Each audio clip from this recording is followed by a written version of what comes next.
Karen sisters kept wrecking my ranch with their truck. Grandpa made sure their ride regretted it. Have you ever seen a pair of grown women throw a tantrum because they couldn't drive through a gate they never owned? Because that's how I met the Karen sisters. And that's how they learned the hard way not to mess with my grandpa's land. My name's Lucas, and this story starts with dust. Literally. Thick, choking clouds of it rolling across our hayfield like a swarm of bugs. Every few days, I'd see it the telltale dirt cloud before I even heard the engine. Then came the roar of dual exhausts and the scream of a lifted Dodge Ram doing donuts near the cattle pond. At first, I thought maybe it was a drunk teen. Happens out here sometimes. But then I saw them. Two middle-aged women, both heavy-set and mean-faced, with matching blonde perms and glittery sunglasses. The kind of women who wore leopard print seat covers and screamed, "My husband's a cop," whenever someone called them out. Turns out they weren't just trespassing. They were using our ranch road, a private access path behind the barn, as their personal shortcut between the HOA subdivision across the highway and the back county road. Shaved 6 minutes off their Starbucks run, apparently. At the cost of our fence, our grass, our irrigation pipes, and one unlucky chicken. The first time I tried talking to them, I barely got 2 words out before the one in pink yelled, "We have an easement, kid. This is public use now. Don't be rude." I stood there blinking. "This is my family's land." "Not anymore," the one in teal barked. "We got neighborhood maps. You could take it up with the HOA. I took it up with Grandpa. Now, let me tell you something about my grandfather. He's not the yelling type. He's the silent stare while sharpening a shovel type. 83 years old, a Vietnam vet, and still spry enough to throw hay bales and weld horseshoes. When I explained the tire ruts, the busted fence, and the insult about the chicken, he didn't say a word.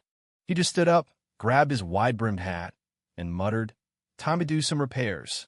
I thought that meant fixing the fence. I was wrong. The next day, the Karens came through again. Same truck, same cloud of dust, same smug cackling from the cab. Only this time, they didn't leave. Because right in the middle of the road, Grandpa had installed something they didn't expect, a steel-reinforced cattle grate with a false bottom. Looked normal at first glance. But the second the truck's front wheels hit it, the surface collapsed, dropping the tires 8 inches into a pit of mud, broken concrete, and barbed wire mesh. The truck didn't just stop. It bucked, screeched. One wheel spun wildly in the air. The other cracked against hidden rebar. And the Karen in pink? She dropped her Frappuccino in her lap. I swear, I heard Grandpa chuckle. Of course, they called the sheriff. Claimed it was a booby trap. Said we endangered their safety and damaged a government vehicle, which turned out to be a flat-out lie. That truck was registered to a landscaping business neither sister even worked for. The deputy came by that afternoon, and we showed him everything. The deed, the no trespassing signs, the tire tracks, the trail cam footage of the Karens trespassing for over 6 months, and the permits for a soil erosion break we had filed with the county weeks ago. The deputy just nodded and said, "Well, reckon the road's yours." We thought it was over. We were wrong again. Because 3 nights later, someone cut the lock on our back gate, sliced open 2 tires on the tractor, and spray-painted "Farmers equals thieves" across our hay barn wall in sloppy pink letters. Grandpa didn't say a word. But the next morning, he was already at the forge by 5 a.m. That's when twist number 1 hit. Grandpa wasn't building another trap. He was rebuilding an old oil pump jack we had decommissioned years ago, except this time, he rigged it with motion sensors, a steel arm, and a pressure trigger deterrent system tied to the ranch road entrance. When the Karens came back a week later in a new truck, this time they found the road blocked by what looked like a giant lawn ornament made of gears and iron plates. "What is that?" the one in teal snapped. "Art," Grandpa said from the porch. "What kind of art moves?" "Interactive," he said, and tipped his hat. They didn't get far.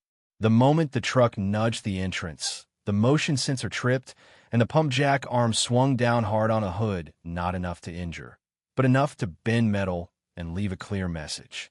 That's when the second twist dropped. A drone one Grandpa had silently deployed from the roof started hovering above the scene.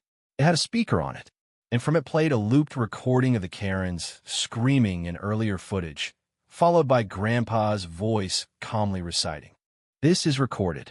You are trespassing. You have been warned. And now it's time to pay the toll." The Karen sisters were livid. Their second truck was dented, their pride was in tatters, and the drone footage had already gone viral thanks to my cousin, who happened to be a regional meme page admin with 40,000 followers. The video, titled, "When Grandpa Builds a Trap Better Than Your HOA Lawyer," hit 1.2 million views overnight. But did that stop them? Of course not. They marched right into town, pastel sweatpants, visors, and all, and filed a formal lawsuit against Grandpa. Claimed weed violated some obscure public easement law and emotionally traumatized them by making their truck the subject of rural mockery. They showed up to court with a folder full of printed Facebook comments. But see, what they didn't know was this. Grandpa had friends. Friends from everywhere. One of them was the county's former topographer. Another was an old war buddy turned state senator. And one, the judge himself, used to be in 4-H with Grandpa back in '68. The moment the Karens tried to argue that our fence was illegally intimidating, the judge leaned forward, laced his fingers together, and said flatly, "Ladies, you drove across a field marked private land every day for 6 months. That's not an easement. That's a bad habit." Their attorney, some poor soul who looked like he'd rather be anywhere else, tried to pivot the blame. They were misled, Your Honor. The HOA maps indicated the road was communal. Those maps, the judge replied, holding up one, were photocopies from Zillow. Karen and Teal muttered under her breath, "This is bias. This is discrimination against strong female landowners." The courtroom laughed. That's when the bailiff handed over one last piece of evidence. A signed letter from the HOA president herself, stating, "We never approved any road usage through the Wheeler Ranch. The sisters acted independently, and we revoke any association with their actions." That was the final blow. The judge slammed the gavel. Case dismissed. Court costs go to the plaintiffs. Additionally, due to repeated trespassing, malicious damage, and public endangerment, the court authorizes the Wheeler family to seek civil compensation. I swear, the look on the Karen's faces, pure horror, mixed with disbelief, would have made a stone statue grin. Outside the courthouse, local reporters were already waiting. Grandpa gave exactly one quote. "If you want respect out here, earn it. Don't just drive over people." It made the front page of the county paper, right next to a photo of the Karen sisters scowling in the courthouse parking lot while their truck impounded got towed. But wait, it gets better. Because just 1 week later, Grandpa had his own sign made laser engraved, bolted into oak, and placed proudly at the edge of the ranch road. It read, "This road was built by family, not shortcuts. Respect it or rebuild your suspension." Since then, not a single tire has touched that road without permission.